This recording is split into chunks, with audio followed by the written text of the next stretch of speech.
Pertama, mari kita pahami hari ini situasinya rumit sekali, kompleks, chaos, dan kontradiksi. Jadi post normal. Nanti kita ulas lebih panjang lagi bedanya apa dengan era klasik, era modern, postmo. Tapi yang jelas beliau punya rumus 3C, 3C.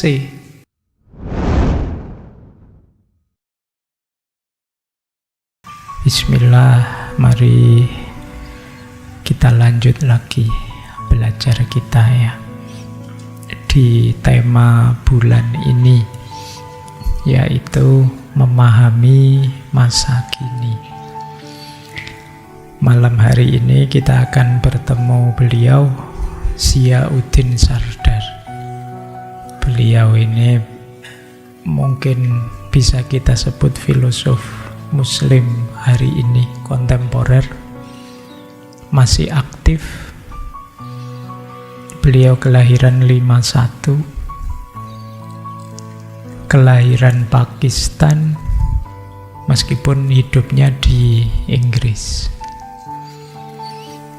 Karya-karyanya banyak, ada sekitar 50-an sudah.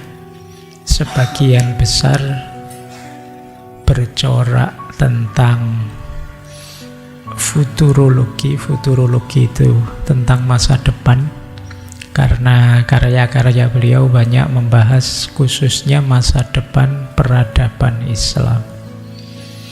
Cuma malam hari ini kita tidak bahas itu.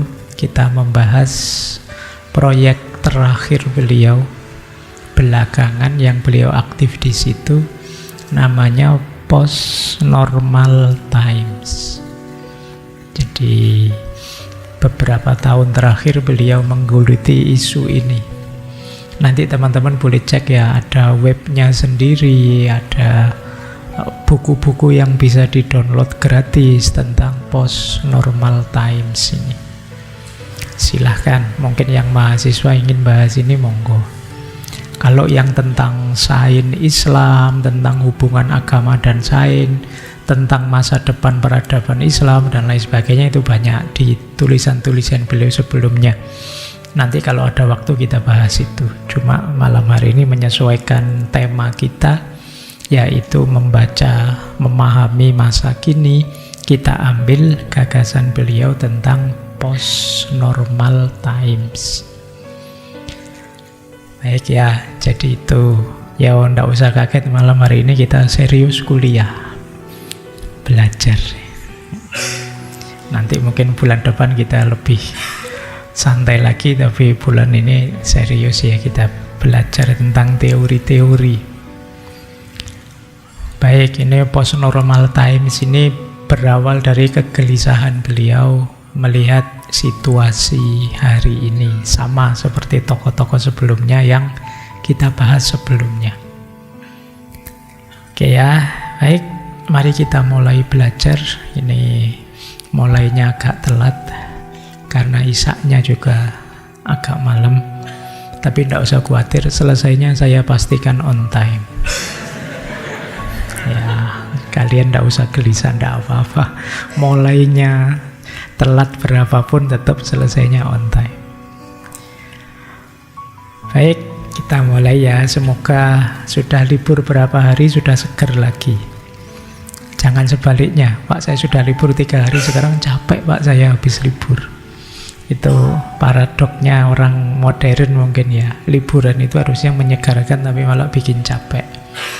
Karena mungkin kamu macet di jalan dan macam-macam, terus jadinya malah capek.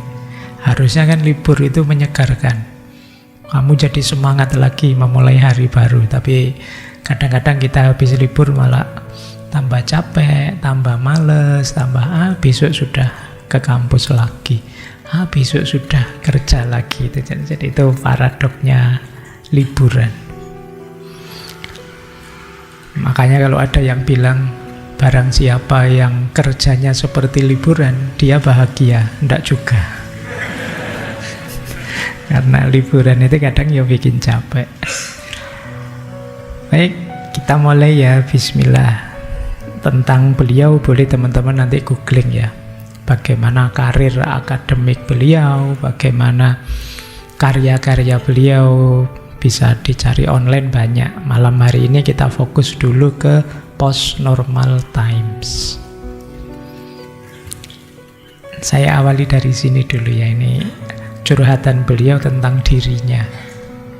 Kata beliau begini, saya memiliki banyak identitas. Saya orang Inggris, saya orang Pakistan, saya seorang Muslim, saya seorang penulis, saya seorang ayah. Dan setiap identitas memiliki makna yang kaya. Jadi saya juga harus hati-hati untuk melihat identitas Anda dan juga identitas orang lain dengan cara yang sama. Ini kita awali dengan peringatan penyadaran dari beliau ya. Kita ini manusia yang kompleks. Kadang-kadang kita itu melihat orang lain mono saja. Kita melihat orang lain satu dimensi saja. Kalian nganggap saya ya mungkin hanya dosen saja. Hanya mungkin orang yang ngerti filsafat saja. Padahal saya itu kompleks. Kalau di rumah ya saya ayah, kalau di kampus saya dosen, kalau di Mojokerto sana ketemu ibu saya ya saya anak. Di depan kolega saya teman.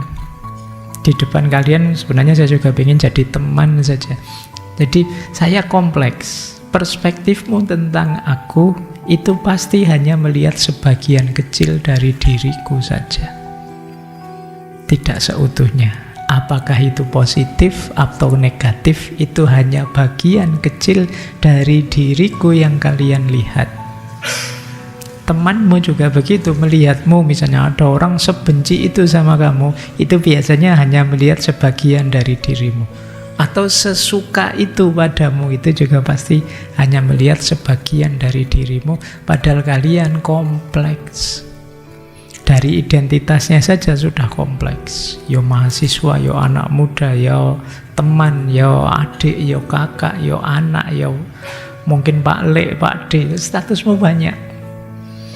Jadi, dan di setiap status peran yang kalian mainkan mungkin beda-beda. Kadang agak bertentangan. Di depan adikmu kamu gayanya tegas.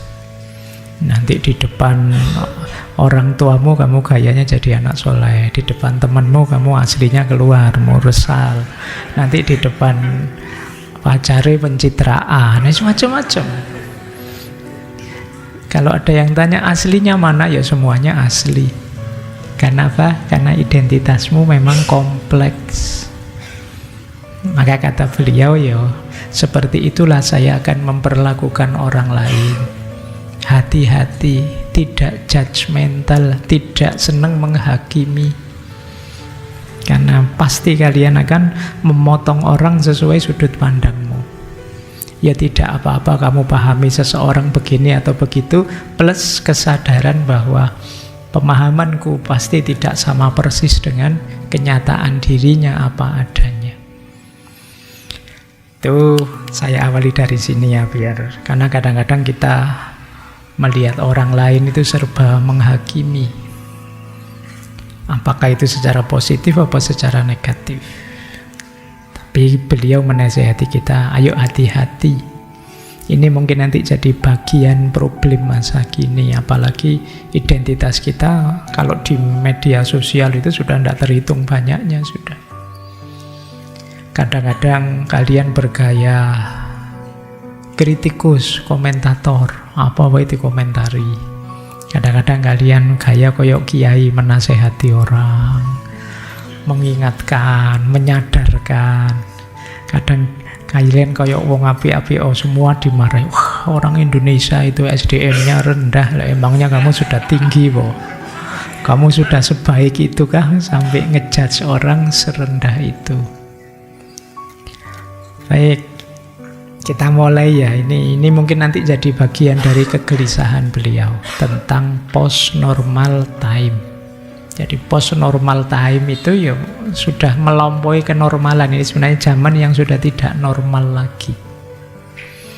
Kalau nanti ada yang mau neliti, coba kalian bandingkan. Misalnya dulu kita juga pernah membahas Ronggo Warsito, zaman edan. Dua-duanya sama-sama futurolog, sama-sama membaca masa depan.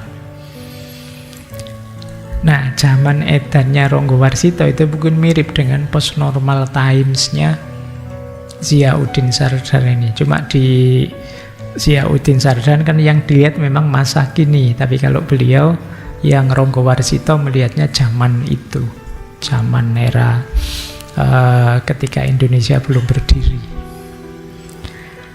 Yuk kita mulai. Bismillah ya. Kata beliau begini, ini tentang post normal ya. Kita hidup dalam periode peralihan di mana ortodoksi lama mulai punah, yang baru belum lahir, dan sangat sedikit hal yang tampak masuk akal. Jadi zaman kita ini zaman yang sedang akan berubah. Yang lama sudah kita kritisi habis-habisan karena banyak kelemahannya, yang baru belum ada. Ini kan zaman bingung, berarti kan yang lama kita sadar ini, yang lalu itu kurang ini, kurang itu dan lain sebagainya, tapi yang baru belum lahir. Ini adalah masa ketika semua pilihan tampak berbahaya, cenderung mengarah pada kehancuran jika tidak sepenuhnya melewati jurang. Pilihan apapun hari ini rasanya kok ada resikonya. Itulah yang hari ini membuat kalian bingung. Kenapa kalian hari ini kalau membaca masa depan, Pak, besok saya mau ini, Pak, biasanya terus mentah sendiri. Iya ya, tapi kalau begitu nanti gimana? Mesti ada itunya. Kenapa? Karena zamannya sekarang memang zaman serba tak jelas. Kamu mantep, pokoknya Pak, saya lihat enak itu kalau jadi guru, Pak.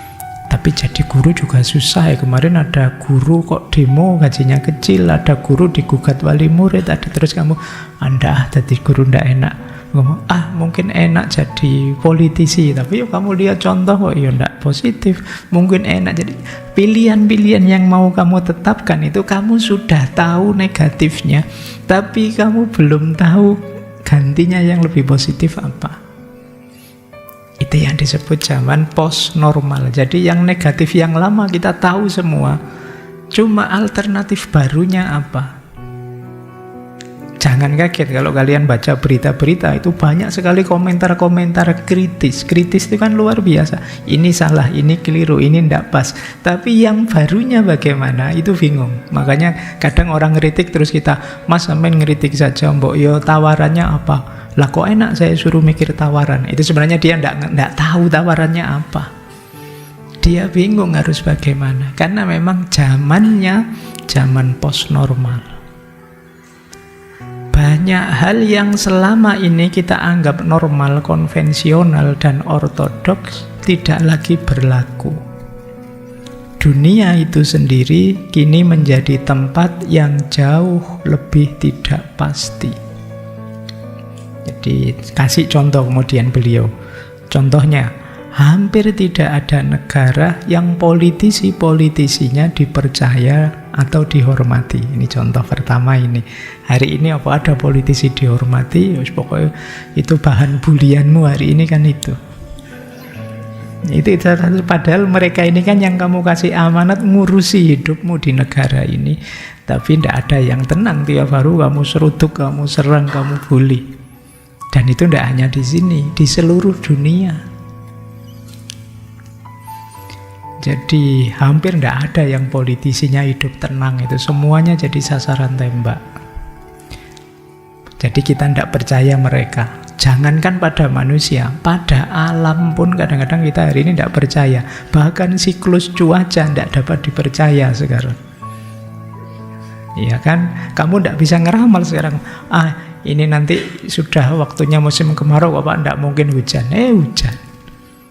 Kamu sudah ngitung kemarin sejak pagi sudah hujan, hari ini mesti terang. Ternyata hujan lagi. Jadi perhitungan-perhitungan kita bahkan pada cuaca sudah meleset. Berarti pada cuaca pun kita tidak percaya. Dan masih banyak hal lain yang kita tidak mantap sekarang. Ini adalah masa-masa krisis yang berlipat ganda dan terjadi secara bersamaan. Bukan hanya keadaan yang salah, semuanya berjalan salah secara spektakuler dalam skala global dan dalam berbagai cara yang bersamaan.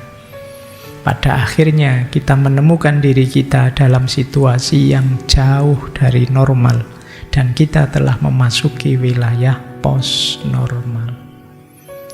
Jadi post-normal itu situasi chaos, nanti ada cirinya 3.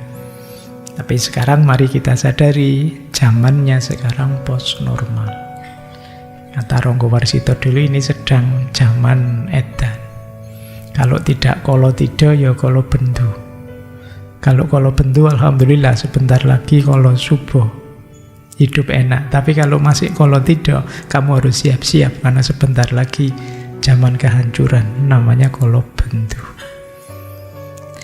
Baik, sekarang kita lihat kata Ziauddin Sardar, kemungkinan kalau situasi ini berlarut-larut, disitulah akan terjadi namanya kepunahan ke-6, sixth extension di muka bumi ini.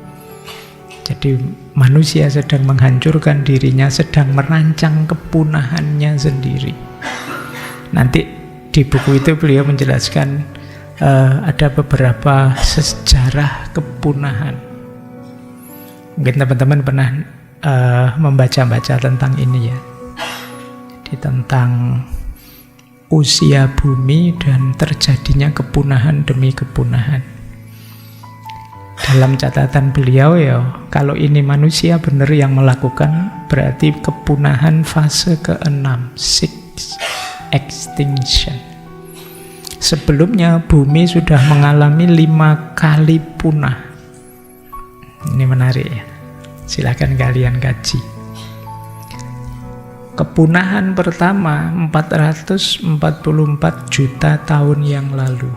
Orang menyebutnya Ordovician Silurian Extinction. Di era itu terjadi perubahan iklim yang drastis, penurunan karbon dioksida di atmosfer, pendinginan global, terbentuknya lapisan es, permukaan laut turun, 85% spesies laut punah. Jangan kaget, di era itu sebagian besar makhluk hidup ada di air, tapi 85%-nya punah. 444 juta tahun yang lalu. Kok bisa tahu, Pak? Dari mana ceritanya? Itu anak medsos mesti komplainnya begitu. Yo ada ilmunya toh, yo apa-apa kan ada caranya, ada jalannya. Sains juga kan punya cara, bidang geografi, geologi dan lain sebagainya. Jadi ini kepunahan fase pertama. Nggak usah tanya Nabi Adam ada di mana. Nabi Adam belakangan. Nabi Adam itu kan kalau membaca Ibnu Katsir itu sekitar 600.000 tahun sebelum Masehi. Jadi spesies Homo sapiens itu muda. Dan sebentar lagi kalian punahkan sendiri kalau kalian tidak hati-hati. Setelah itu 375 sampai 359 juta tahun. Terjadi perubahan iklim lagi. Ternyata hampir semua diawali perubahan iklim. Aktivitas vulkanik, oksigen di lautan turun. Terjadi ledakan tanaman darat yang mengubah siklus karbon dioksida tadi. Dan ini dampaknya 75% spesies bumi punah. 75% saat itu ya.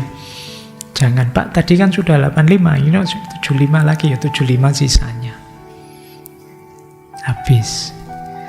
Terus 252 juta tahun terjadi Permian Triassic Extinction. Ini paling besar, namanya The Great Dying. aktivitas vulkanik besar di Siberia yang melepaskan rumah kaca, kemudian pemanasan global ekstrim, pengasaman laut, penurunan oksigen. 96% spesies laut dan 70% spesies darat punah. Kemudian 201 juta tahun yang lalu, Triassic Jurassic extinction, vulkanik, jadi gunung meletus yang ini membentuk Atlantik yang menyebabkan pelepasan CO2 dan pemanasan global. 80% spesies lagi punah. Itu kalau tidak punah mungkin manusia tidak kebagian tempat sampai hari ini. Itu punahnya besar-besar. Nah, punah di era Triassic Jurassic ini nanti yang membuka jalan dominannya dinosaurus yang kalian kenal itu, era Mesozoikum. Era Mesozoikum itu orang menyebutnya zaman reptil. Ini dinosaurus berjaya di era ini. Ya sekalian lihat kayak di film-film itu ya. Tapi kemudian dia punah di 66 juta tahun yang lalu. Penyebabnya ternyata tumbuhan asteroid di kawasan Meksiko. Asteroid besar nabrak, perubahan iklim mendadak, kebakaran besar, kemudian ada nuclear winter, suhu turun drastis karena ada debu di atmosfer, dinosaurus punah. Yang tersisa mamalia-mamalia kecil. Termasuk itu nanti yang berevolusi kalau pakai teorinya Darwin menjadi Homo sapien. Yang tersisa sampai sekarang, sampai kalian yang malam hari ini di masjid ini. Itu sisa-sisa kepunahan dalam sejarahnya bumi. Oke ya, ternyata ini history of extinction, sejarah kepunahan demi kepunahan. Kalian boleh baca, cari lagi referensi tentang ini ya, jangan-jangan bernasib sama. Ini loh six extinction itu.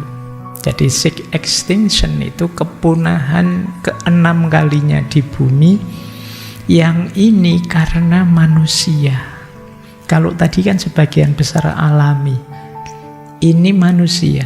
Jadi karena aktivitas manusia, perubahan iklim, pemanasan global, deforestasi, polusi, eksploitasi sumber daya alam, manusia yang sewenang-wenang, tidak mampu ngontrol tindakannya. Akarnya extinction apa? Crisis of modernity.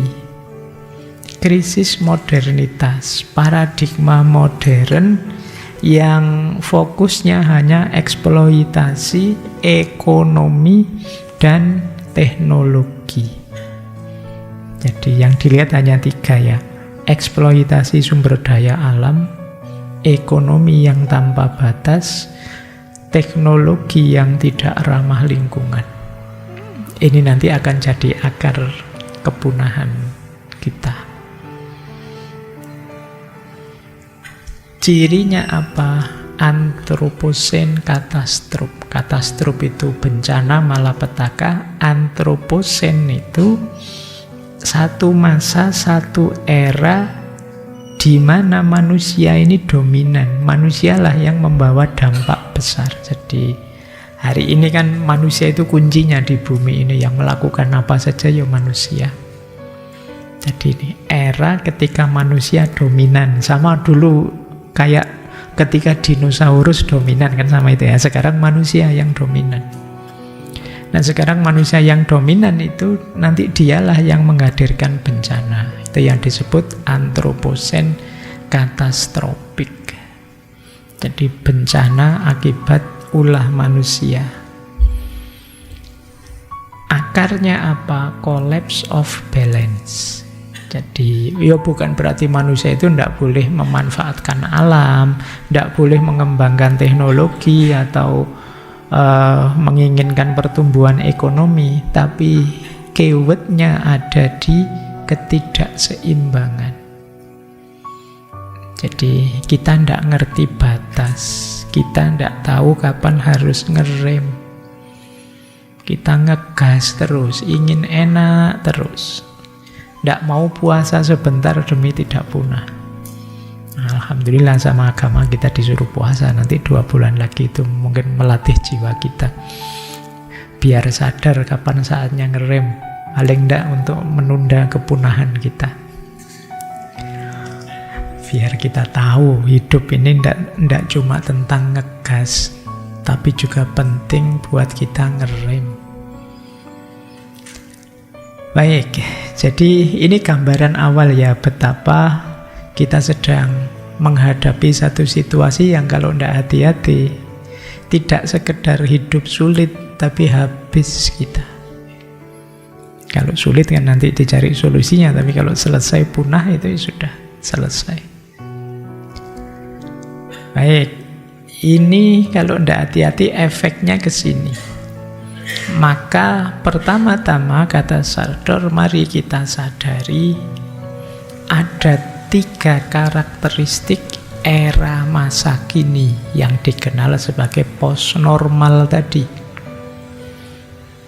Ini jalannya sekarang kita pahami situasi biar bisa dirancang bagaimana caranya yang tadi kepunahan itu tidak terjadi.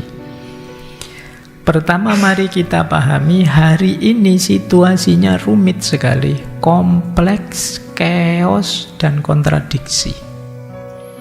Jadi post normal. Nanti kita ulas lebih panjang lagi bedanya apa dengan era klasik, era modern, postmo. Tapi yang jelas beliau punya rumus 3C, 3C, yaitu kompleksitas, kemudian chaos, dan yang ketiga kontradiksi. Kompleksitas itu problem-problem yang kita hadapi, sistem-sistem hidup kita ini saling berkait. Misalnya kalian, Pak, saya ingin menyelesaikan problem lingkungan. Problem lingkungan itu tidak bisa kalian hanya ngurusi lingkungan, ngurusi sampah, ngurusi itu saja. Ini rumit jaringannya. Mungkin berhubungan dengan mental kita perlu psikologi yang baik. Mungkin berhubungan dengan politik pemerintahan. Mungkin berhubungan dengan budaya, tradisi. Mungkin ada hubungannya juga dengan agama. Mungkin ada hubungannya dengan relasi, dengan pendidikan luas. Ini yang disebut kompleks. Jadi kalau kalian ingin menyelesaikan satu masalah, jangan pakai kacamata kuda, tidak akan selesai. Kacamata kuda itu kan pokoknya lihat di depan saja.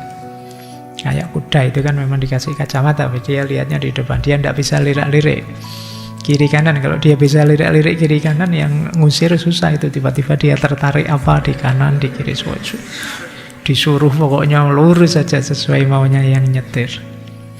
Nah, peradaban kita ini sekarang kompleks. Kadang-kadang kalian nganggap, oh saya ini masalah psikis Pak, psikologi Pak, saya overthinking Pak, dan lain sebagainya. Terus kamu fokus membaca buku-buku psikologi. Jangan-jangan kamu lupa, tidak sesimpel itu Mas. Ya mungkin masalah akarnya di psikis, tapi ini mungkin berhubungan dengan ekonomi, berhubungan dengan sosial, berhubungan dengan budaya. Psikis Pak, iya, tapi ada hubungannya sama ekonomi. Kalau ekonomimu terjamin, kamu tidak akan sesetres itu sih. Kamu nyari hiburan gampang, nyari itu gampang. Oh, ini hubungannya dengan sosial. Kalau masyarakatmu enak, temanmu baik-baik, mungkin kamu tidak sedepresi itu. Jadi problem kita itu kompleks. Jadi kompleks itu berarti ya satu masalah itu kaitannya luas dengan banyak masalah yang lain. Jadi menyelesaikan ad hoc satu-satu itu biasanya tidak akan tuntas. Nah, kita cenderung melihat masalah itu hanya dari satu sudut pandang, satu perspektif. Akhirnya solusi kita tidak menyelesaikan masalah, kadang-kadang malah nambah masalah. Baik. Yang kedua, chaos. Jadi chaos itu situasi hari ini, itu yang kita anggap mapan, stabil, baik, ternyata tidak. Ini chaos sudah. Karena terjadi perubahan yang cepat atau tidak dikendalikan, bayanganmu itu begini loh. Itu ternyata yang terjadi itu namanya chaos. Jadi harusnya sih belajar filsafat gini yang belajar itu pikirannya jernih, hidupnya tertib, rasional kan seperti itu. Tapi ada kalanya malah kacau, nggak karu-karuan, rusak. Itu yang disebut chaos. Jadi tidak terkendali sudah. Tidak sesederhana 1 + 1 2 hidup kita. Ini yang disebut chaos, kacau. Ini ciri kedua. Jadi kayak kemarin COVID itu kan chaosnya luar biasa. Sekarang medsos, hoax itu kan chaos luar biasa. Ketika itu kacau, situasi jadi serba tidak pasti. Ketika tidak pasti, kita sulit mencari solusi. Pak, ini generasi sekarang kok ngaco ya Pak? Enaknya gimana? Wah, itu moral itu. Ayo diajari moral saja yang banyak. Diceramai moral balik-balik, malah tetap begitu saja kan. Terus kamu bingung loh, terus apa lagi? Ternyata solusimu tidak nyambung, tidak sukses. Itu yang disebut chaos. Harusnya sih baik, tapi ternyata kok enggak ya. Ini ciri kedua, kekacauan. Alam yang baik-baik saja tiba-tiba ada COVID. Nah, ini chaos sudah. Kamu jungkir balik mengatasinya. Tiba-tiba kamu difitnah orang di medsos. Puyeng kamu mengatasi, ini yang disebut chaos. Yang ketiga, kontradiksi. Ada banyak pertentangan-pertentangan. Loh, teknologi itu kan bagus, memudahkan hidup. Tapi kok bisa sekarang teknologi itu menyulitkan hidup, bikin hidup tambah ruwet. Seperti teknologi informasi hari ini kok tambah kacau. Kapitalisme, kata Sardar, itu sebenarnya salah satu cara untuk meningkatkan kemakmuran. Orang bebas mencari uang, orang bebas meningkatkan kapasitas ekonominya dalam kapitalisme. Tapi kok malah yang terjadi, gaps antara kaya miskin tambah panjang, tambah jauh. Ini kontradiksi namanya. Oke, perubahan iklim. Kita merasa sih memang iklim berubah dan ini mengancam kita. Kita sadar kita harus peduli ekologi, peduli lingkungan. Tapi kelakuan kita kok tidak menggambarkan itu. Ini namanya kontradiksi. Yang kalian omongkan dengan yang kalian lakukan beda, itu kontradiksi. Nah, jadi postnormal ini berisi hal-hal yang kompleks, chaos, dan kontradiksi. Jadi kontradiksi itu rasanya kok baik tapi ternyata ya tidak juga. Rasanya kok ngaco tapi ternyata ya ada manfaatnya juga. Itu kan selalu begitu. Rasanya kok penting tapi kok ya akhirnya ya merusak juga. Nah, ini namanya kontradiksi.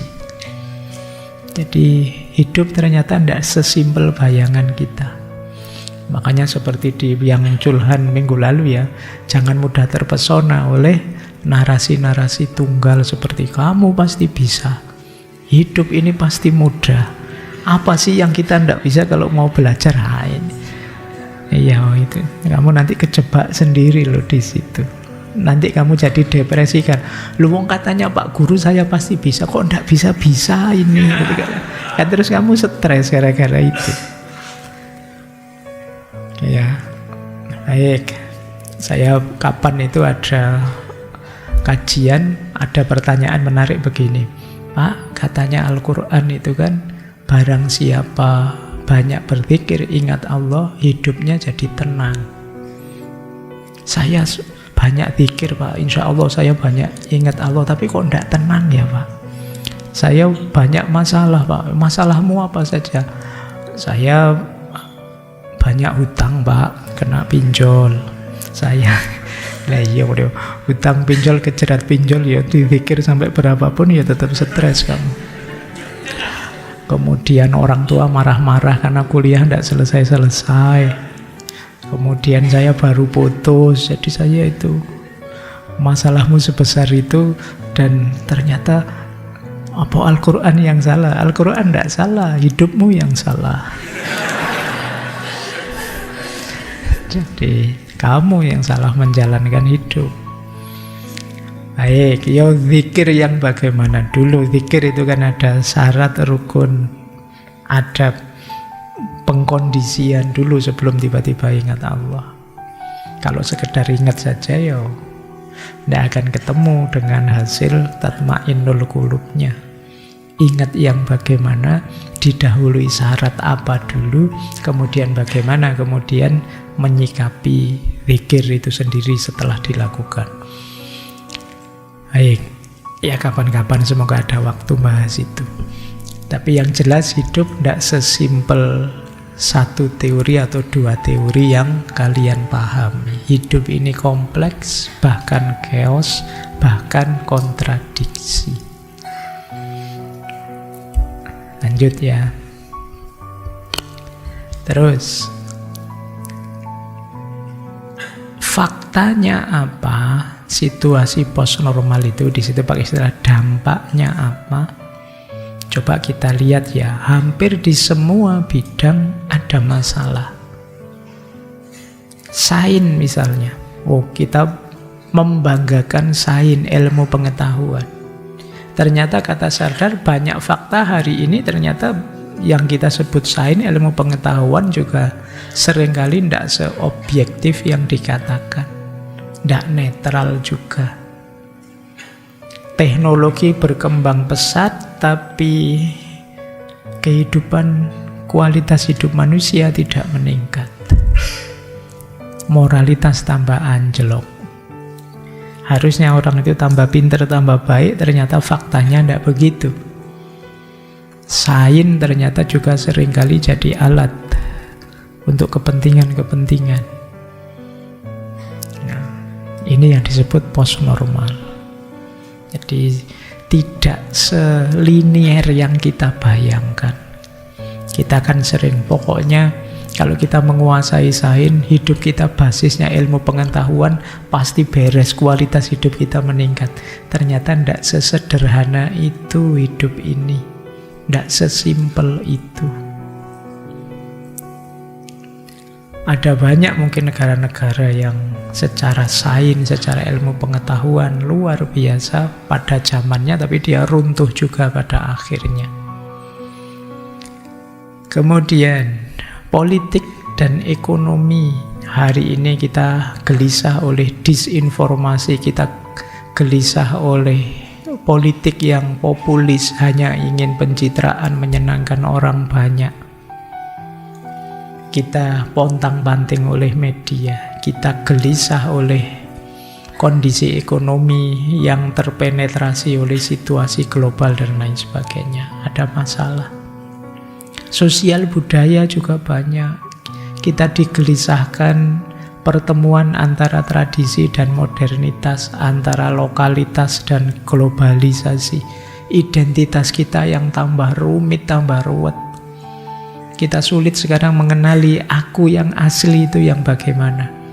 Karena begitu banyaknya identitas kita. Lingkungan, perubahan iklim itu juga menggelisahkan kita. Ini sudah berkali-kali kita bahas.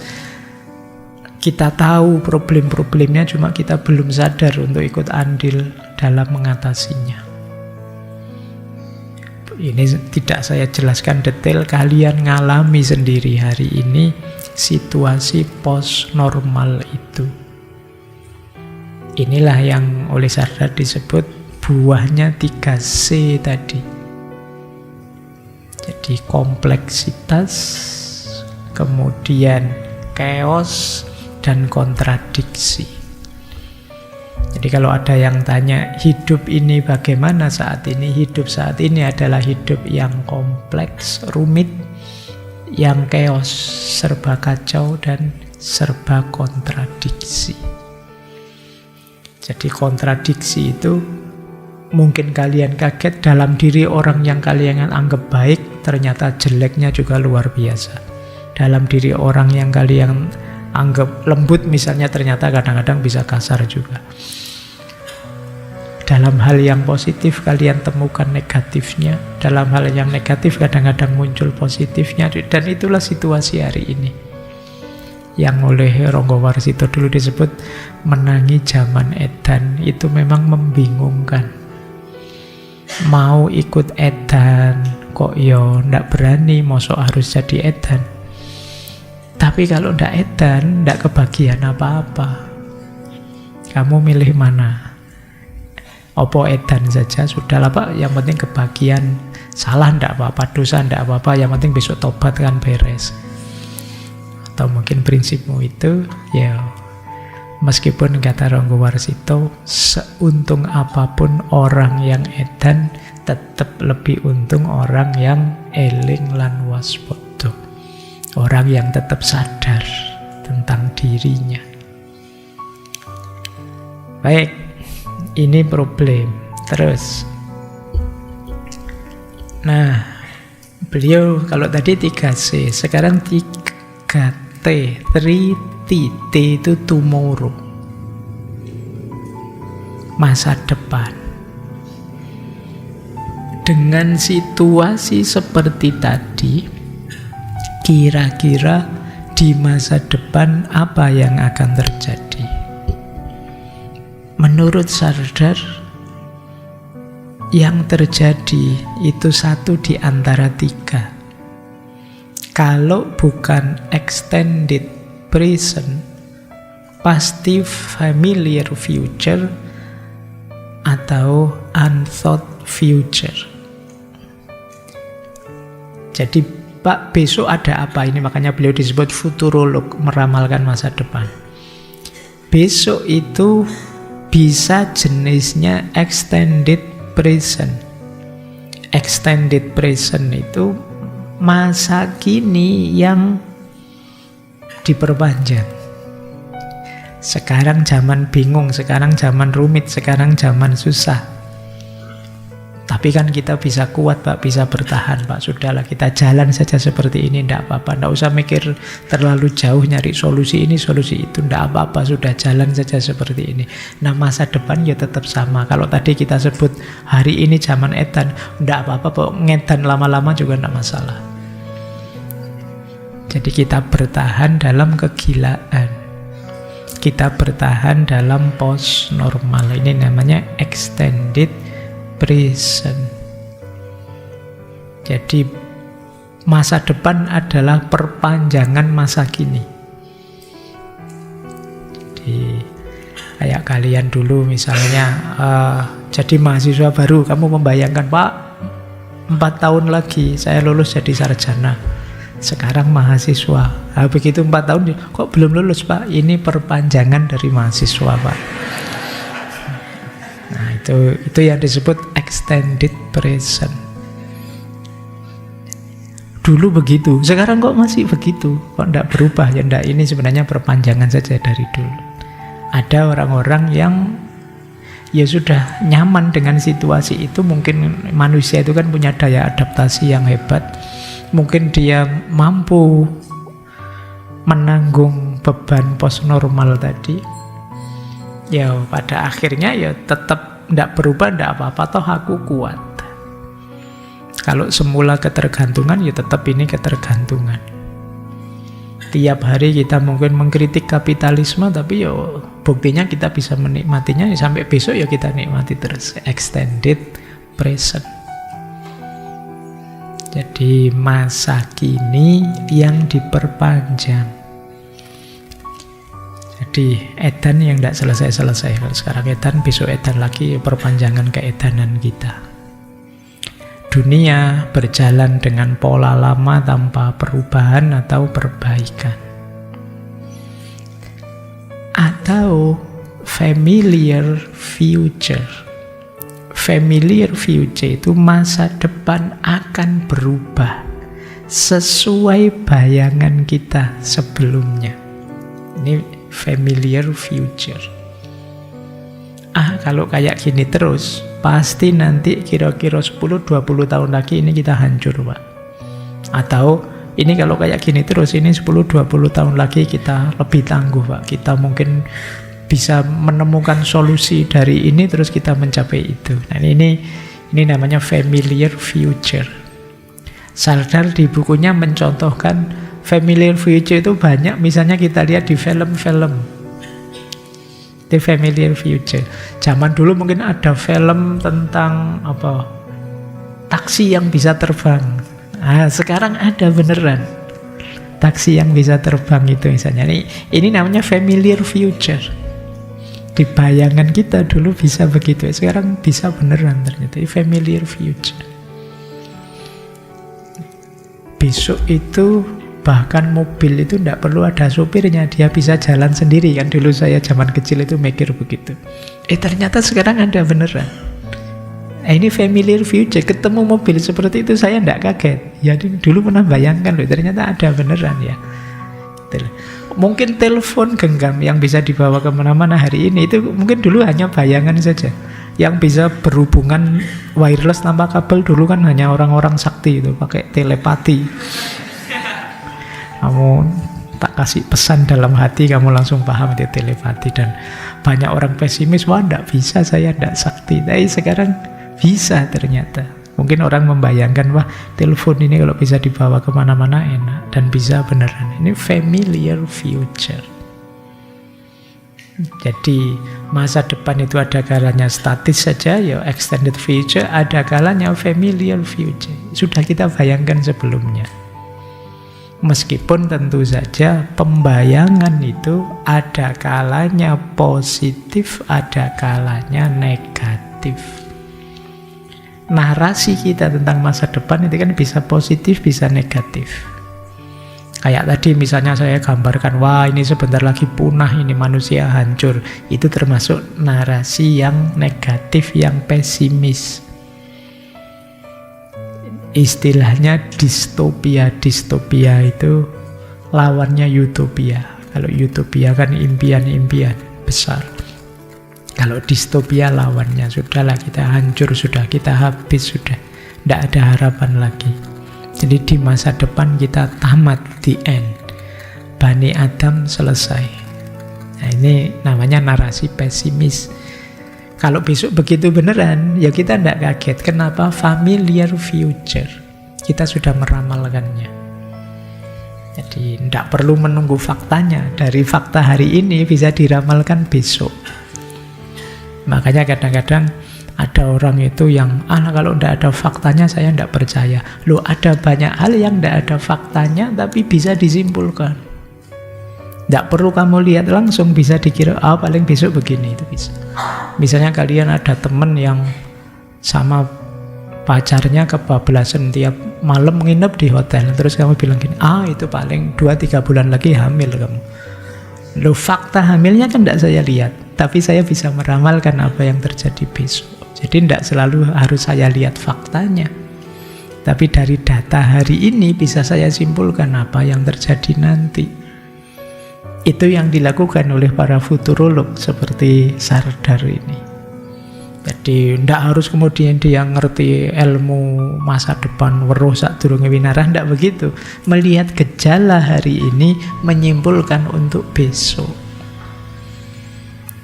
Nah, yang masih bisa dibayangkan namanya familiar future, masa depan yang masih bisa terbayang. Ada yang ketiga, kemungkinan masa depan namanya unthought future. Unthought future itu masa depan yang sama sekali tidak terfikirkan. Ada banyak orang yang kaget, kok begitu ternyata. Misalnya ya tiba-tiba ada temuan apa yang antitesis dengan kemarin-kemarin. Tidak terbayangkan manusia bisa menemukan itu. Itu namanya unthought future. COVID-19 kemarin itu bagi Sardar termasuk unthought future. Orang tidak pernah membayangkan tiba-tiba muncul satu virus yang menjungkir balikkan seluruh dunia. Itu unthought future. Jadi hidup ini ada yang bisa kita prediksi, ada yang tidak bisa. Ada hal-hal yang tidak terpikirkan. Tiba-tiba datang. Betapa tidak berdayanya kita. Maka kalau kita hanya mengandalkan kemampuan kita, daya analisis kita, dan lain sebagainya, ada banyak ruang, ada banyak wilayah yang kita itu sebenarnya lemah, tidak mampu. Tiba-tiba yang terjadi kebalikan dengan yang kita bayangkan, bisa saja. Jadi unthought itu tidak pernah terbayang di kepala kita, tiba-tiba muncul yang begitu. Itu biasanya kalau ngomong gini kita nambahi dengan kata-kata qadarullah ya. Gitu, qadarullah itu kehendaknya Allah ya. Iya, kalau bagi kita yang beragama ya kalau Allah menghendaki apa yang tidak mungkin. Cuma pikiran kita tidak membayangkan ke sana. Nah, ya tentu saja ada yang positif, ada yang negatif. Siapa tahu besok ada teknologi yang membuat kita bisa pindah tempat secepat Isra Mi'raj misalnya. Sopo ngerti kan? Ini kan tidak terbayang sih bisa, tapi seandainya bisa kan luar biasa. Unthought future. Jadi kalau dihubungkan dengan Tuhan sebenarnya unthought future itu ya apa sih yang tidak mungkin buat Tuhan, iya. Tapi kalau buat manusia banyak yang tidak mungkin, banyak yang tidak terfikirkan. Bahkan mungkin ada tesis begini, hidup kita itu yang terkontrol sama sekali itu mungkin tidak ada 50%-nya. Sebagian besar ritme jalan hidup kita itu tidak terkontrol. Detak jantungmu itu ya bukan kamu kan yang ngatur. Aliran darahmu dan sebagainya. Kemudian rutinitasmu itu paling dalam hidupmu 20-30% yang kamu kendalikan. Bahkan yang kamu kendalikan itu pun hasilnya apa kamu tidak ikut menguasai. Saya Pak, tiap pagi baca buku Pak. Itu mungkin kamu bisa kendalikan. Terus paham enggak? Enggak sih Pak. Nah itu ya enggak paham itu di luar kendali. Membaca kuasamu, tapi bisa paham atau tidak ternyata di luar kuasamu. Betapa lemahnya kita. Nah mari kita siap-siap teman-teman.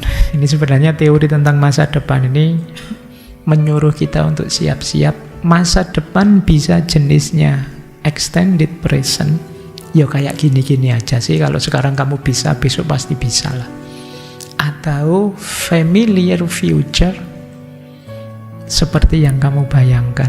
Entah positif, entah negatif. Atau sama sekali tidak terduga. Unthought future. Dan untuk tiga-tiganya kalian harus siap. Jadi biar kalian tetap bisa beradaptasi menghadapi situasi. Lanjut. Nah, cirinya masa depan tadi sebenarnya kata Sardar dua sih. Uncertainty dan ignorance. Uncertainty itu ketidakpastian, ignorant itu ketidaktahuan. Jadi dalam hidup ini ketika menghadapi masa depan kita punya dua ciri, tidak pasti dan tidak tahu. Ada banyak hal yang kita belum tahu dan ada banyak hal yang tidak pasti. Meskipun nanti beliau meranking itu. Jadi ini nanti beliau menyebut jenis ketidakpastian dan jenis ketidaktahuan. Kalau extended present itu yang paling ringan, tidak tahu dan tidak pastinya. Kenapa? Ya karena kita sudah ngalami. Jadi kalau ketidakpastiannya extended present namanya surface uncertainty, ketidakpastian yang permukaan saja karena kita ngalami langsung. Dan plain ignorant, ketidaktahuan kita ketidaktahuan yang sederhana. Kita tahu kok ada krisis ekonomi, kita tahu kok sekarang ada polusi, jadi ketidaktahuannya masih tipis. Kalau itu masa depan jenis extended present. Karena ini ya masa sekarang saja sih yang diperpanjang. Tapi begitu familiar future, ketidakpastian dan ketidaktahuannya lebih dalam. Begitu unthought future, semakin kita tidak tahu dan tidak pasti. Jadi sederhananya, saya tidak baca detail ya istilah-istilah, silakan teman-teman yang ingin meneliti. Jadi jenis ketidakpastian dan ketidaktahuan yang paling dalam itu di unthought future. Yang paling ringan di extended present. Yang sedang itu ada di familiar future. Tapi di tiga-tiganya ada unsur tidak tahu dan tidak pasti. Nah, makanya nanti belakangan beliau bilang, makanya manusia itu jangan sombong. Tidak pantas dia sombong. Wong dia tidak bisa memastikan masa depannya. Kenapa begitu? Karena masa depan bagi manusia itu cirinya adalah ketidakpastian dan ketidaktahuan. Jadi ini arahnya bisa ke situ nanti. Baik, kita lanjutkan saja untuk memperdalam post normal ini. Beliau membagi era kontemporer itu jadi 4. Ini menarik ya. Jadi biasanya orang itu membagi zaman itu, zaman klasik kuno, kemudian zaman pertengahan, zaman modern, zaman kontemporer. Cuma beliau membagi yang kontemporer saja. Jadi beliau menyebutnya yo zaman modern saja, modern awal, modern tengah, modern akhir, post normal. Cuma yang modern awal beliau menyebutnya klasik. Ada modern tengah, yaitu yang modern, nanti ada post modern, ada post normal. Jadi kalau ada yang tanya, anak-anak filsafat kadang-kadang tanya, Pak, setelah post modern apa ada lagi? Kalau menurut Sardar ya setelah post modern, bukan post modern. Ya, tapi post normal. Baik, nanti beliau nulis banyak tentang ini, makanya kita memahami post normal dari sini nanti ya. Era kontemporer yang klasik itu 1920 sampai 1950. Cirinya penaklukan, supremasi, kemajuan.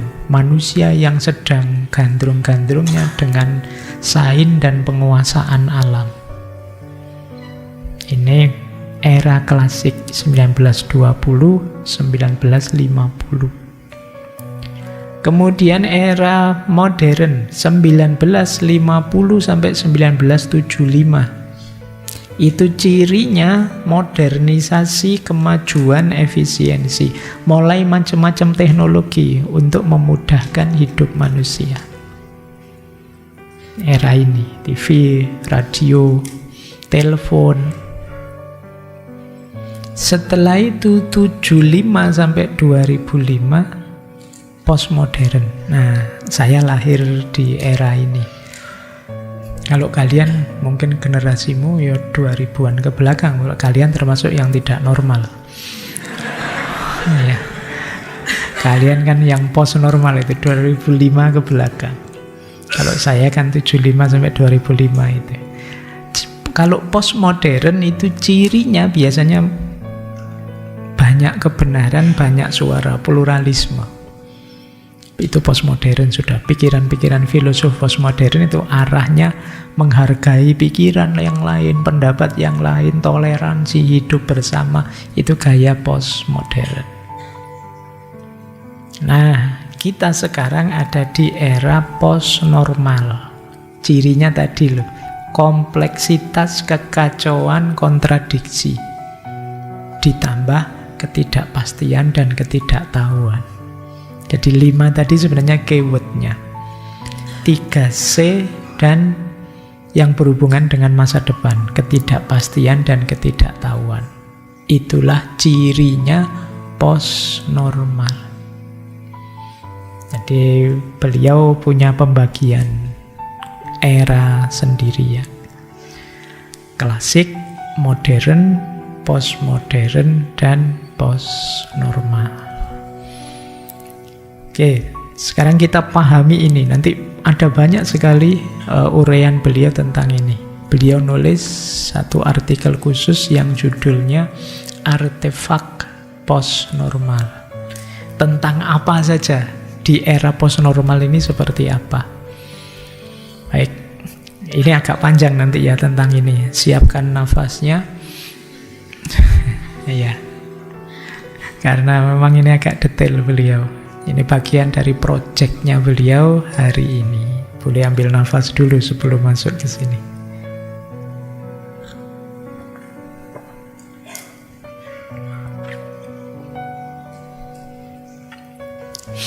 Baik ya, kita lihat sekarang tentang makna.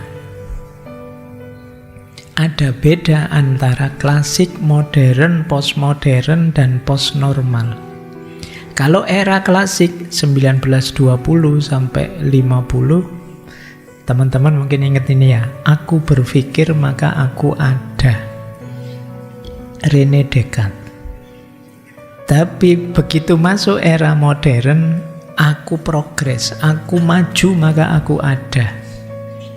Begitu masuk era postmodern, aku belanja maka aku ada. Ya. Kenapa begitu? Oh ya, orang postmodern di era itu dicirikan dengan konsumsi, budaya konsumtif. Pengenalan kita, penilaian kita pada orang, kita melihat pada apa yang dia konsumsi. Maka aku belanja, maka aku ada. Oke ya, generasi saya masih banyak yang ada cara berpikirnya, aku belanja maka aku ada. Termasuk yang sering flexing dan lain sebagainya, itu orang posmo sebenarnya. Yang kamu konsumsi apa, itu yang jadi perhatian. Ya, tidak harus materi, siapa saja yang dikonsumsi. Kemudian kalau orang postnormal, aku share maka aku ada. Nah, itu lebih absurd lagi. Jadi kalian merasa eksis kalau sudah nge-share. Kalian seneng luar biasa kalau ditanggapi orang banyak di medsos. Padahal yang kamu share cuma mengumumkan ibunya saudara kita meninggal dunia, tolong didoakan gitu. Itu pun kamu senengnya luar biasa kalau sudah ditanggapi banyak orang. Kamu merasa eksis kalau sudah share. Nah, itu yang makanya disebut postnormal ini oleh Sardar. Nah, lanjut ya. Kemudian tentang kebenaran. Era klasik dan era modern jenis kebenarannya sama, monolitik. Monolitik itu kebenaran itu satu sudah. Era klasik itu kebenaran rasional. Era modern kebenaran ilmiah. Pokoknya kalau tidak ilmiah, tidak. Kalau tidak ilmiah itu terbelakang deso. Itu gaya modern, monolitik. Semuanya ingin diilmiahkan. Kalau era klasik, semuanya ingin dirasionalkan. Ya, sama-sama satu arah. Begitu masuk era posmo, tidak begitu lagi. Sudah mulai plural. Ya, setiap cara berpikir, setiap pola nalar itu ya punya kebenarannya sendiri. Dokter punya nalarnya sendiri, dukun punya nalarnya sendiri. masing-masing harus dihargai. Kebenaran itu relatif dan plural. Nah, kalau post-normal, kebenarannya ternyata kontradiktif. Kontradiktif itu saling bertentangan sudah. Jadi orang-orang post-normal itu tidak urusan menghargai atau tidak menghargai. Dirinya sendiri itu kadang tidak konsisten dengan kebenarannya. Itu cirinya post-normal sudah. Kemarin bilang apa, sekarang bilang apa. Kuncinya satu kalau orang post-normal itu, ngeyel. Jadi cirinya orang post-normal itu ngeyel pol sudah. Kadang terbukti salah pun dia tidak mau disalahkan.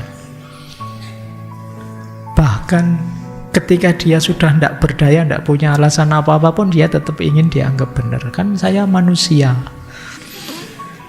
Wajar saja sih kalau saya salah. Itu gaya post normal sudah. Ya, jadi itu dari aspek kebenaran. Sekarang identitas. Kalau identitas ini cara orang mengenali diri. Kalau era klasik, pengenalan diri didasarkan pada tradisi dan budaya. Aku adalah tradisi dan budayaku, mungkin termasuk agamaku. Itu gaya klasik. Kalau orang modern berhubungan dengan sains, teknologi. Aku fisikawan loh, aku ahli biologi loh, aku ahli neurosains loh, aku ahli filsafat loh, aku. Gayanya orang modern. Kalau orang posmo, ya karena tadi konsumtif, ya aku adalah apa yang aku beli. Aku orang kaya loh, aku ini, aku itu, sesuai dengan belanjaku. Kalau orang post normal, aku siapa? Lihat medsosku. Jadi kamu lebih ingin orang lain lihat medsosmu daripada kenal dirimu langsung. Karena kamu sudah memoles dirimu sedemikian rupa di medsos. Jadi kamu ingin, tidak lihat saya tidak apa-apa, lihat medsosku saja. Tidak lihat wajahku langsung tidak apa-apa, lihat selfieku di Instagram apa di itu. Karena kalau lihat langsung jangan-jangan kaget nanti. Kamu ingin lebih dikenali profil medsosmu. Nah, kalau tentang perubahan, era klasik perubahannya lebih lambat. Kalau era modern cepat. Postmodern tambah cepat. Postnormal bukan tambah cepat lagi, kacau. Jadi tidak jelas. Perubahan itu dari mana mau kemana kita tidak jelas. Pokoknya berubah saja, asal berubah saja. Kita terseret oleh viral ke sana, viral ke sini, dan kita ikuti padahal tidak jelas itu untuk apa, mau kemana. Itu post normal. Jadi kalau kemarin kita bilang percepatan itu masih mending. Sekarang tidak cuma cepat tapi ngaco. Perubahan itu. Nah, sistem juga begitu. Kalau klasik, sistem hidup ini lebih sederhana dan tertutup. Modern itu karena banyak ilmu, rumit, tapi juga tertutup. Sementara postmodern kompleks, tapi terbuka. Terbuka dalam arti tidak eksklusif. Kalau orang modern klasik itu punya kecenderungan eksklusif. Akulah yang paling benar, akulah yang paling hebat. Kalau bukan sainah, negatif semua dan lain sebagainya. Itu gaya klasik modern. Tapi begitu postmo lebih terbuka. Meskipun kompleks. Nah, masuk post normal, ya kompleks, ya terbuka, tapi plus kacau. Jadi terbuka tapi kacau. Ini cirinya post normal. Baik, kita lanjutkan ya biar nanti tuntas. Nah, sekarang kita lihat tatanan dunia. Ini agak beda-beda. Coba kita lihat ya. Kata dia, era klasik itu dunia ini diwarnai persaingan para kolonial. Inggris, Perancis, Belanda, Amerika. Tahun itu kan era-era penjajahan memang. Terus era modern ini, era sudah ada negara bangsa. Yang terjadi apa? Bipolar. tatanan dunia yang bipolar. Saat itu terjadi perang dingin antara Amerika dan Uni Soviet. Masih utuh Uni Soviet ya, belum pecah-pecah. Itu persaingan luar biasa pada eranya. Setelah perang fisik, perang panas, terus perang dingin. Dunia terpecah 2 blok itu. Makanya terus Bung Karno menginisiasi non-blok. Situasinya seseram itu perang dingin. Begitu masuk era posmo, dari bipolar jadi unipolar sekarang. Ya, satu blok jatuh. Sekarang kiblatnya tinggal satu, USA. Ini era posmo. Tapi sekarang kita menyebut era post normal itu tidak lagi bipolar, tidak lagi unipolar, tapi multipolar. Sekarang banyak sudah muncul kiblat-kiblat baru.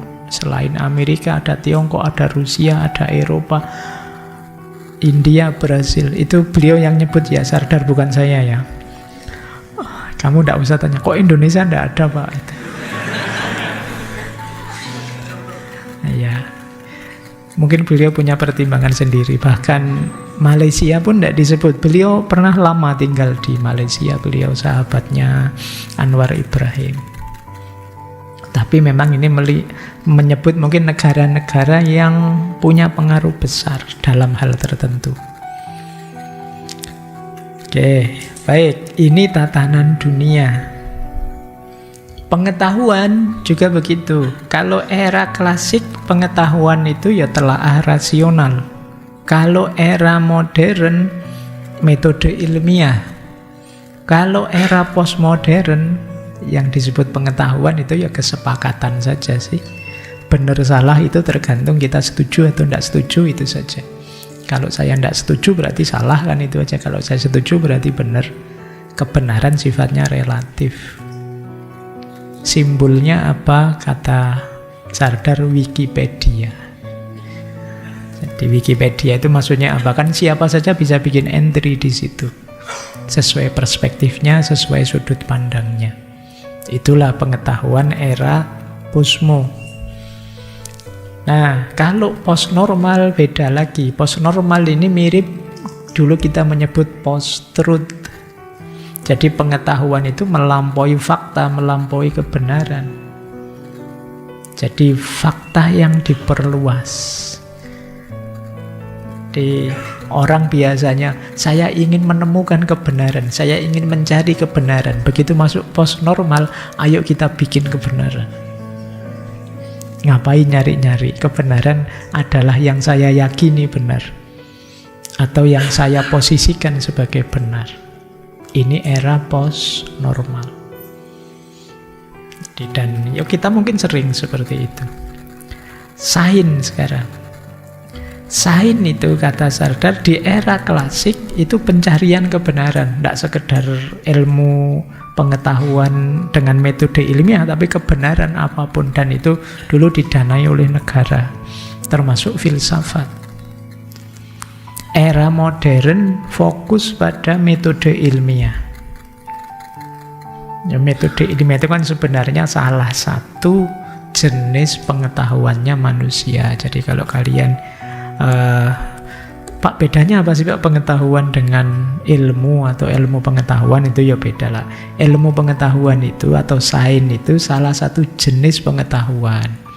Pengetahuan itu banyak, ada pengetahuan biasa, ada pengetahuan ideologis, mungkin ada pengetahuan religius, agama, dan ada beberapa jenis yang lain, termasuk jenis pengetahuan ilmiah.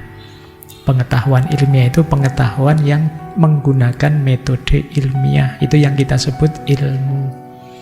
Tapi ya tidak mungkin seluruh hidup kita isinya hanya pengetahuan ilmiah saja. Ada banyak pengetahuan yang lain. Pengetahuan biasa misalnya, ya kita kan sehari-hari juga menggunakan pengetahuan dan tidak selalu ilmiah.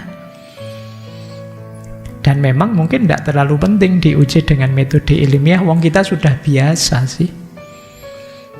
Misalnya, Pak, ini perut saya kok kerucuk-kerucuk ya Pak. Itu kan kamu tidak usah nyari buku, mengadakan seminar nasional, tidak usah. Nggak usah penelitiannya ya itu lapar gitu aja, tadi belum makan. Kan simple, itu namanya pengetahuan biasa. Jadi ada yang jenis pengetahuan ilmiah. Kalau semua diilmiahkan capek. Saya dulu pernah dimarahi dosen saya ketika bikin tulisan tak kasih judul filsafat cinta. Kalau sekarang biasa ya, dulu saya dimarahi. Alasannya apa? Ini kamu kok aneh-aneh, semuanya mau difilsafati. Jangan-jangan besok kamu mau bikin tulisan filsafat menanak nasi, filsafat. Ya. Jadi kita kan sering begitu. Beliau nyindir saja sih, kadang-kadang kita itu genit.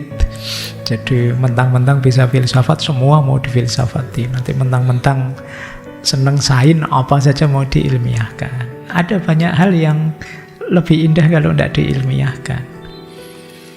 Lebih indah dinikmati mungkin sebagai estetika, sebagai seni, dan lain sebagainya. Oke ya, jadi itu sains. Jadi di era modern tapi orang memang fokusnya ke sains. Di era postmodern ada kesadaran tadi, sains itu konstruksi sosial saja. Didanai biasanya oleh negara dan korporasi untuk kepentingan masing-masing.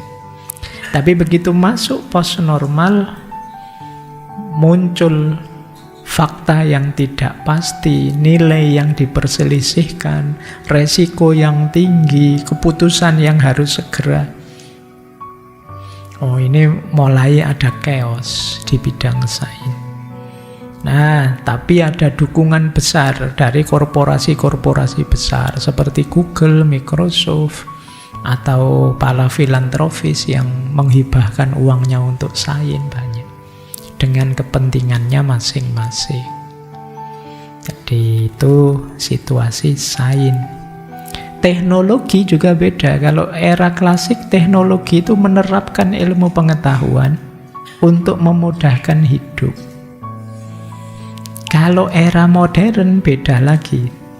Teknologi itu bagian dari implementasi ideologi. Jadi saya punya ideologi apa, untuk mewujudkannya dibantu teknologi. Seperti contohnya Sardar menyontohkan senjata nuklir, bom atom.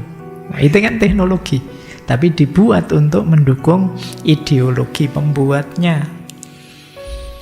Jadi ya kamu kemarin nonton Oppenheimer misalnya, bagaimana di balik itu ada ideologi. Di era postmodern masuklah politik, bahkan teknologi pun berkaitan dengan kepentingan politik, termasuk dalam proyek-proyek bioteknologi. Di era postnormal lebih ngaco lagi. Wah, teknologinya sudah tidak terkendali. Ada sintesis manusia dan mesin, ada cyborg, ada drone, wah, ada edit DNA, wah, itu sudah luar biasa hari ini. Meskipun kita lupa tadi ngeremnya. Ya kalau tidak hati-hati, ya misalnya drone, cyborg itu bisa nabrak banyak nilai-nilai kemanusiaan. Drone-nya masuk kemana-mana, tidak sadar kalian, di mana-mana diawasi misalnya. Nah itu kan nabrak privasimu, hak asasimu. Cyborg juga begitu. Kita jadi manusia, setengah mesin. Setengah mahasiswa, setengah ChatGPT. Jadi itu yang terjadi di era postnormal. Orang tidak bisa menebak kamu itu pinter beneran apa ChatGPT-nya yang pinter, kamu mengandalkan itu terus. Nah itu yang terjadi di era post-normal. Oke, komunikasi. Era klasik ada telepon, telegraf, morse, radio. Era modern ada televisi, itu luar biasa. Era postmodern ada email, internet, HP. Post-normal ada Facebook, Twitter, Internet of Things. Ya kan, alat-alat yang bisa menghubungkan kita. Nah, kalau ini teman-teman paham lah ya. Organisasi politik juga begitu. Era klasik ada kekaisaran. Ini kan tahun 20-an, itu masih belum lahir negara bangsa. Era modern baru muncul negara bangsa, yang negara bangsa seperti Indonesia, Amerika, dan lain sebagainya. Era postmodern itu yang main aliansi. ASEAN, Uni Eropa, Amerika dengan Israel, itu aliansi-aliansi yang main. Tapi era postnormal itu menarik. Kekuasaan itu tidak lagi ada di negara, tapi non-state actors. Jadi kalian sih melihatnya yang menguasai negara itu politisi ini, politisi itu, pejabat ini, pejabat itu. Kata Sarda sebenarnya tidak. Di belakang mereka masih ada aktor-aktor non-state. Mungkin pengusaha, mungkin penyandang dana, mungkin ya, jadi jangan tertipu. Sekarang kata Sardar, kekuasaan tidak lagi di state actor tapi non-state actor. Apalagi di dunia digital, wow itu netizen itu betapa kuatnya, luar biasa, dia bisa meruntuhkan negara kalau mau. Ya kan, itu bisa membubarkan Indonesia itu dengan powernya. Non-state actors. Baik. Nah, tata kelola negara juga begitu. Kalau era klasik, representatif demokrasi, demokrasi perwakilan. Ini standar kita kenal ya. Di era modern berubah, interest-based demokrasi. Itu bagian dari situasi neoliberal, dari demokrasi berdasarkan kepentingan. Siapa yang mewakilimu itu ya tergantung kepentingan siapa. Kemudian era postmodern kita kenal deliberatif demokrasi seperti di pikirannya Habermas, yang titik tekannya penghargaan pada pluralitas. Postnormal kompleks sudah, kacau, susah diatur sudah. Kalian patuh sih faktanya, tapi membangkang di dunia digital. Kalian itu sudah sulit, sudah diatur hari ini. Jadi kalian tidak jadi dirimu yang sebenarnya begitu masuk ke dunia digital. Ini tatanan ekonomi juga begitu. Era klasik gaya Adam Smith, makroekonomi. Era modern pasar bebas. Ini istilah yang sering kita dengar ya. Karena ada perang dingin antara Amerika, Uni Soviet, ya pasar bebas diwakili Amerika dan kawan-kawan yang kapitalis, nanti yang Uni Soviet yang komunis. Itu pertarungan dua ini secara ekonomi. Era postmodern dikenal globalisasi ekonomi, neoliberal. Era postnormal ekonomi digital, lebih rumit, yang kalian pontang-panting karena judi online, pinjol dan lain sebagainya, itu kan ekonomi digital. Atau runway monetarisme. Monetarisme itu intervensi negara ngurusi ekonomi. Tapi kalau runway negaranya ugal-ugalan, misalnya tiba-tiba nyetak uang sebanyak-banyaknya, ya kacau. Inflasi dan lain sebagainya, itu runway monetarism. Nah, ini situasi ekonominya.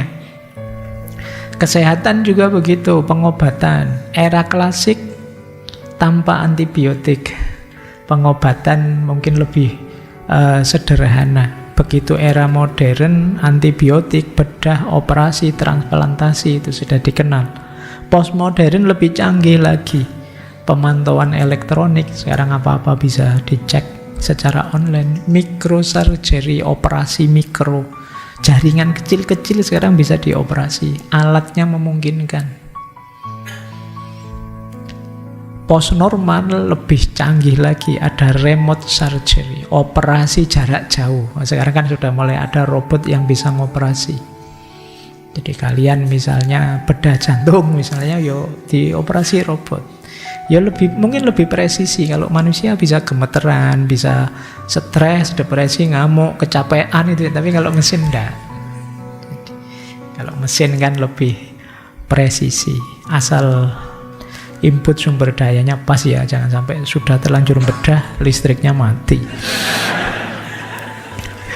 ndak iso balik nanti. Itu bayangannya orang awam seperti kita kan ke situ Mas. Serba khawatir. Ya mereka ngerti sendirilah ahlinya. Baik. Ini masih banyak sebenarnya. Kesetaraan. Era klasik diskriminasi masih boleh asal ndak melanggar undang-undang. Di era modern sudah muncul kesadaran equality before the law. Semua orang setara. Era postmodern lebih kuat lagi, kita kenal multikulturalisme. Nah, era postnormal ternyata balik. Orang mulai cenderung merasa tidak setara lagi. Aku lebih tinggi dong, aku lebih hebat dong. Secara ekonomi mulai muncul, kita kenal kemarin ya istilah crazy rich. Mulai lagi, jarak mulai banyak. Sekarang mulai muncul jarak yang kita ciptakan sendiri. Aku kan aliran ini, kamu aliran itu. Kita beda dong. Orang mulai membedakan dirinya. Nah ini post-normal. Oke, kita lanjutkan ya. Perang. Perang ya gitu. Cara perang sekarang beda. Era klasik perang itu ya bom-boman, tembak-tembakan, hancur-hancuran. Kayak Perang Dunia I. Era modern tipe perangnya seperti Holocaust. Yang teknologi perangnya hebat, dia yang menang. Era postmodern seperti perang teluk. Kita tidak tahu aslinya perang itu apa dan bagaimana, kita nonton TV saja mengagumi kecanggihan teknologi perang. Kita ngertinya ya dari TV saja sih. Tidak tahu aslinya gimana.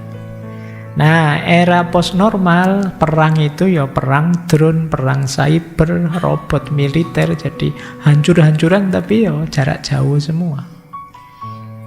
Seolah-olah ini hancur semua tapi ya hanya drone yang dikirim, atau mungkin hacker, atau robot-robot dan lain sebagainya. Itu bedanya perang. Protes juga begitu. Era klasik protesnya pembangkangan sipil, gerakan ahimsa seperti Gandhi. Era modern mulai ada gerakan anarkis, demo, pawai. Era postmodern dengan mobilisasi massa. Kita ngumpulin orang, ngumpul di Monas, itu gaya posmo. Nah, ada yang lebih unik lagi, era post-normal. Kalau post-normal ngapain capek-capek? Lewat medsos saja sudah. Buktinya apa? Arab Spring, kata Sardar. Arab Spring itu menjatuhkan pemerintahan dengan pesan berantai melalui medsos. Oh, itu lebih canggih lagi protesnya. Terorisme juga beda-beda. Era klasik, teror itu untuk kemerdekaan. Ya kan, ya, karena kita dijajah ya kita melakukan tindakan teror dong. Kita nyegat orang, bunuh orang, ngebom orang, tapi kan demi kemerdekaan. Begitu masuk era modern, terorismenya beda lagi, separatis. Di sini mulai lahir negara bangsa, mulai banyak yang ingin melepaskan diri dari negaranya, mulai muncul gerakan separatis. Itu era modern. Begitu masuk era postmodern, ya terorismenya beda lagi. Bom bunuh diri seperti Al-Qaeda dan kawan-kawan. Era postnormal lebih canggih lagi. Dia global, terhubung, cerdas media. Contohnya ISIS. Ini tipe-tipe teror. Terus, ini yang lebih fundamental tentang alam, lingkungan, Tuhan, agama. Kalau tentang alam, era klasik menganggap alam itu untuk dijinakkan, dieksploitasi. Era modern dijinakkan, dikendalikan. Jadi kalau dieksploitasi kan dinikmati sebanyak-banyaknya. Kalau dikendalikan itu diatur.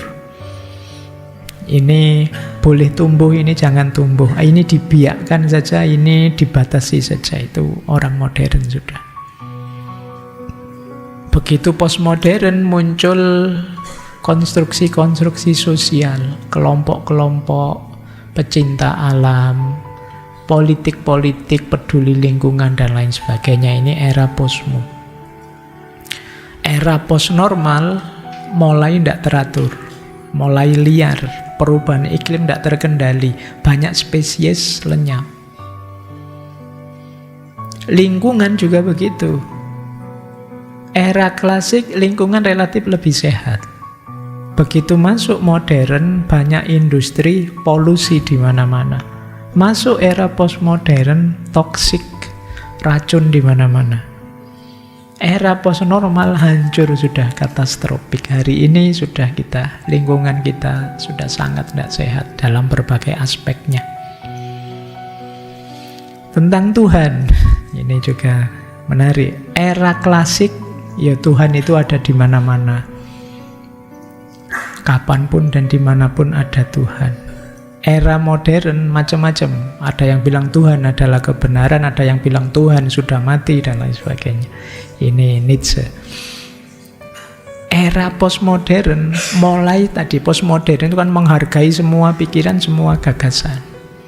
Termasuk mistik-mistik. Makanya ada yang sampai Tuhan itu ya aku. Aku ya Tuhan. Itu gaya posmo sudah yang ngomong-ngomong gini itu. Nah, post normal lebih ngeri lagi. Kalau orang post normal itu adalah Tuhan itu ketidaktahuan, karena kita tidak tahu apa-apa tentang apa itu Tuhan. Maka hari ini banyak orang-orang yang cenderung agnostik. Mungkin dia tidak mendeklar dirinya ateis, tapi agnostik. Gimana kita bisa tahu Tuhan? Gimana kita bisa percaya Tuhan? Nah, ini gaya agnostik. Ini post normal. Agama kalau era klasik itu cenderung monoteis. Modern juga masih monoteis. Begitu postmodern muncul New Age. New Age ini secara umum mengambil spiritualitasnya saja. Kebalikannya New Age fundamentalis. Fundamentalis lebih melihat formalitasnya. Yang satu formalistik, yang satu spiritualnya saja. Tidak mau formalnya. Pokoknya agama diambil batinnya saja. Itu gerakan-gerakan New Age. Ini khas posmo. Kalau post normal lebih variatif lagi. Ada eklektik. Eklektik itu belajar banyak agama terus dipilih-pilih, diambil yang saya suka ini, suka itu, suka ini. Eklektik. Fundamentalis masih ada, politeistik. Ada banyak yang kita pertuhankan. Kemudian peran agama. Di era klasik, agama menjelaskan dunia. Jadi kita memahami dunia dengan agama. Di era modern, agama membantu memahami dunia. Jadi agama hanya satu variabel untuk memahami dunia. Ini beda ya. Kalau klasik, kita menjelaskan dunia dengan agama. Dunia itu apa sih? Kita ikut penjelasan agama. Tapi era modern, agama jadi variabel penjelasan kita tentang dunia. Dunia itu bla bla bla bla, ada ininya, antara lain ada agamanya. Jadi agama membantu memahami dunia. Orang posmo banyak yang bilang agama itu bohong saja sih. Agama itu bikinan manusia saja sih. Itu gaya posmo. Makanya masing-masing punya pikiran sendiri-sendiri meskipun agamanya sama. Itu khas posmo. Orang post normal mungkin lebih jauh lagi. Agama itu kan tidak pasti. Ditafsir ulang saja sesuai kepentingan keinginan kita masing-masing. Kalian hari ini kan begitu, tafsir agama kalian pilih yang cocok dengan keinginanmu. Kalau tidak cocok ya kamu tinggal. Tidak cocok saya itu Pak, pikirannya begitu-begitu, saya yang ini saja, saya lebih cocok. Jadi agama pun kalian cari yang cocok dan tidak cocok, yang kamu suka dan tidak suka. Itu gaya post normal. Ya, ini kalian bayangkan sejak tadi ternyata di post normal itu memang situasinya agak chaos, agak kacau. Dan itu yang kita alami hari ini. Makanya menurut Sardar, yuk kita mulai siap-siap menghadapi situasi post normal ini. Kuncinya apa menghadapi post normal? Yang pertama, mari berlatih berpikir yang kritis dan adaptif. Kita berhadapan dengan masalah yang kompleks, maka kita harus kritis dan punya daya adaptif, menyesuaikan diri. Teman-teman penting mulai latihan berpikir kritis. Kemudian karena kompleks situasinya, mari mendekati apa saja secara interdisiplin. Problem-problem besar dunia yang kita hadapi itu multidisiplin. Satu masalah berhubungan dengan banyak bidang ilmu. Perubahan iklim misalnya itu ya kerjasama ilmuwan, ekonom, insinyur, mungkin rohaniwan, pembuat kebijakan, pemerintah, dan lain sebagainya. Kemudian kesadaran etis dan moral. Jadi kesadaran tentang moralitas.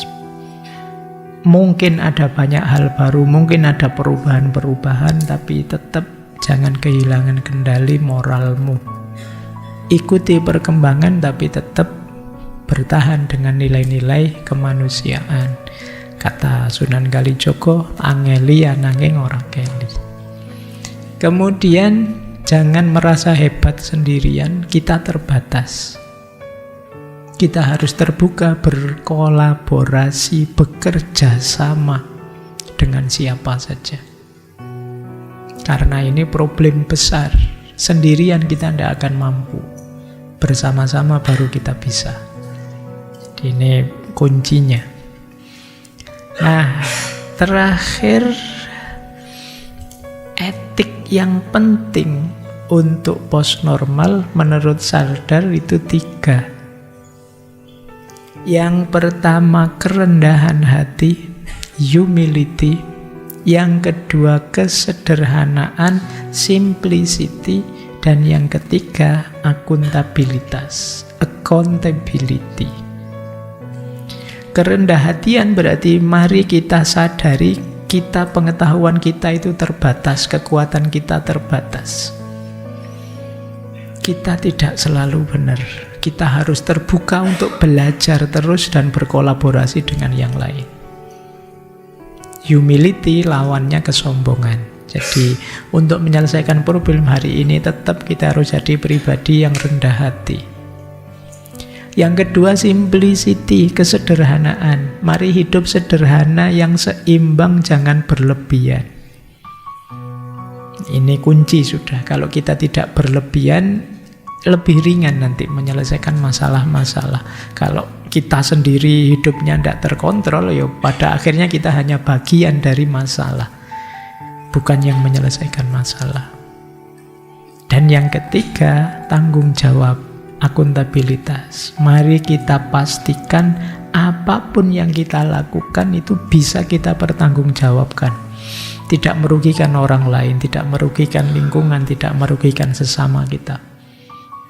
Ini akuntabilitas menurut Sardar. Jadi kuncinya untuk menyelesaikan problem-problem di era post-normal itu ya tadi ada kreativitas, ada kolaborasi dan lain sebagainya.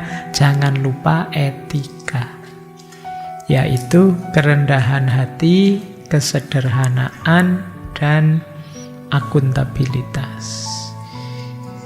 Inilah nanti yang jadi kunci lahirnya solusi atas problem-problem post-normal.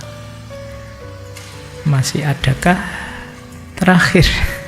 Tadi sudah bilang terakhir, kebalik, ini terakhir lagi. Selain etika, ternyata masih ada kreativitas dan imajinasi. Ini mirip yang tadi ya. Daya kreatifmu aktifkan, otak kananmu hidupkan. Kenapa begitu? Kita perlu solusi-solusi baru. Kita perlu tawaran-tawaran out of box.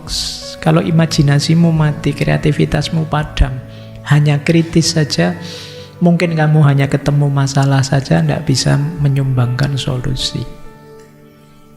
Maka latih otak kananmu, latih berpikir kreatif, gunakan imajinasi untuk menemukan alternatif-alternatif baru, solusi. Karena banyak problem post-normal yang menggunakan strategi lama, stok solusi yang kita miliki itu tidak menyelesaikan masalah. Perlu terobosan-terobosan baru.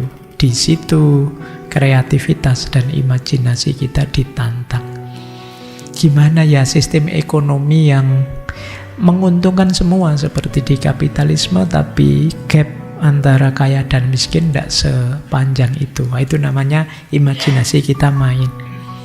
Gimana ya dunia yang terbuka tapi sekaligus menghargai privasi orang lain. Gimana teknologi berkembang tapi alam tidak terancam. Gimana kota-kota tempat wilayah kita canggih tapi tetap ramah lingkungan. Ini kita perlu imajinasi. Kita perlu daya kreativitas. Baik, jadi itulah kunci-kunci keyword-keyword menghadapi problem-problem post-normal. Tapi yang jelas ini masih dalam dalam proses. Konsep-konsep dari Ziauddin Sardar pun masih dikembangkan lagi. Ini tantangan buat teman-teman ya. Karena seperti di awal tadi, kalau kita sembrono, jangan-jangan memang kepunahan ke-6 itu benar terjadi. Yang biang keroknya kepunahan itu ya manusianya sendiri. Baik, saya kira itu ya. Tadi janjinya selesainya harus on time. Makanya saya agak lari-lari di belakang biar cepat materinya tersampaikan. Semoga yang saya sampaikan malam hari ini sedikit-sedikit menggugah kesadaran kita. Silahkan teman-teman meresepsi, memasukkan dalam dirinya masing-masing, kemudian mempertanyakan, aku harus bagaimana, kontribusi apa yang harus aku berikan. Sesuai levelku, sesuai kemampuan, sesuai daya yang aku miliki. Mungkin itu adalah bagian dari amanat Allah pada kita sebagai Khalifatullah fil ard, wakilnya di muka bumi, untuk membuat bumi tetap seimbang, tetap harmonis untuk hidup kita dan anak cucu kita nanti.